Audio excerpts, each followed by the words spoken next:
Hi guys, Casey with the Hobbs Crew here today, and I want to talk to you about a question that has been rolling around in my mind, and that is especially us homeschool moms or homeschool parents. Am I doing enough?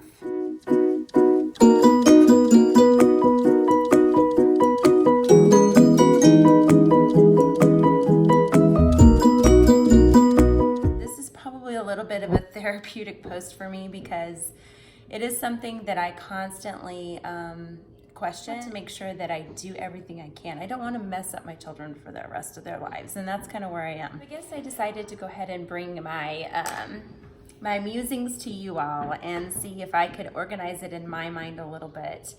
And I do feel like I have been able to do it. So I was gonna kind of share a little bit of my thoughts and like the steps that I have came up with to maybe combat this. And one of the goals for my homeschool is that I really want my children to be lifelong learners, and I want to equip them with those skills to where they're learning forever. I feel like that was done for me, and I still love to learn. That's always my motivation. Even in my homeschool, when I'm teaching my kids, I am always learning something, and it's just fascinating to me. And so that's something that I really wanted to do for them.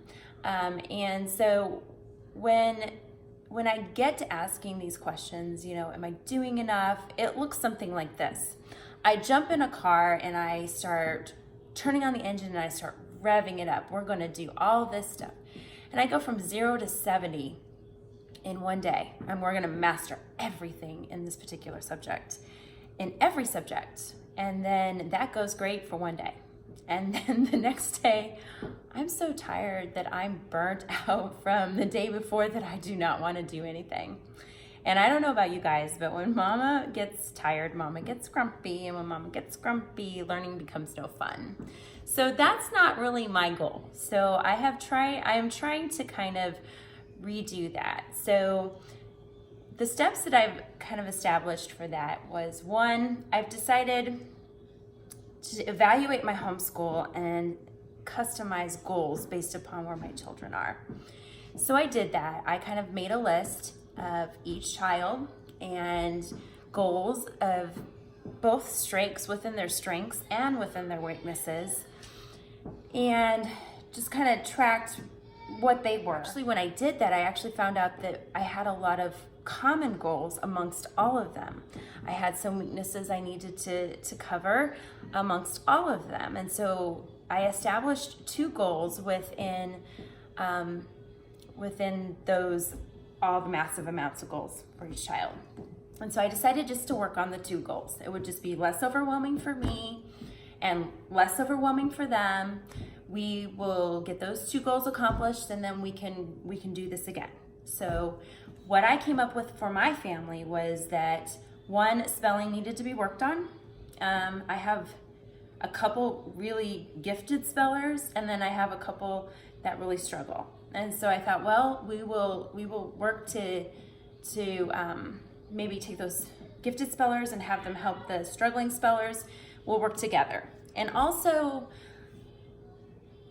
with spelling, I feel like confidence plays a big part in this. And so I really wanted to focus on their confidence, and get them to where they felt like they could do it and that it wasn't going to be such a big deal.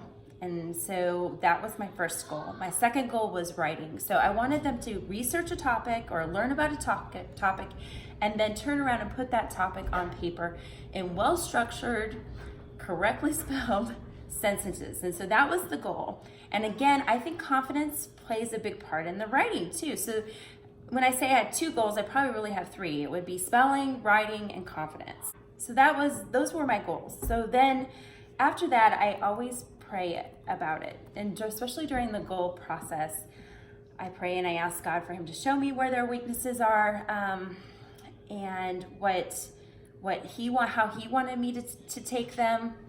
How to teach them in a way that would impact them, that I would get their attention, that, you know, would be intentional, and we would be able to make progress quickly, and it wouldn't be frustrating to them, because once you start doing that, then you lose the child.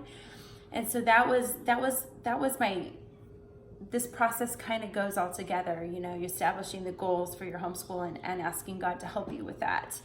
And then after that, we're gonna make a plan to meet those goals. Now for me, it's writing a unit study, and I will be getting into that as we go along here, that on how to write a unit study. And I take those goals and I implement them in a unit study. Now, how that looks for me is I generally teach history with a unit study. I teach history multi-level.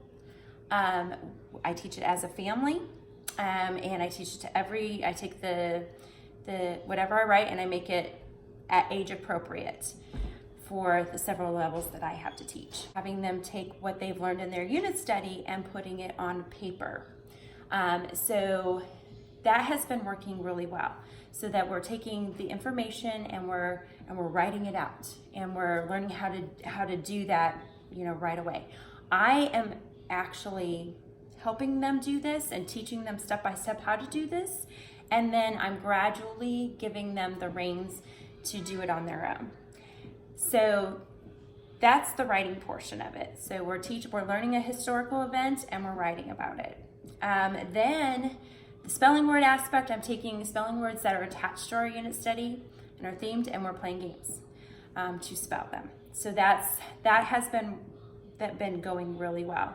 I think the last thing, and it's probably, I wouldn't say the biggest, but it's a biggie, and that is to be consistent.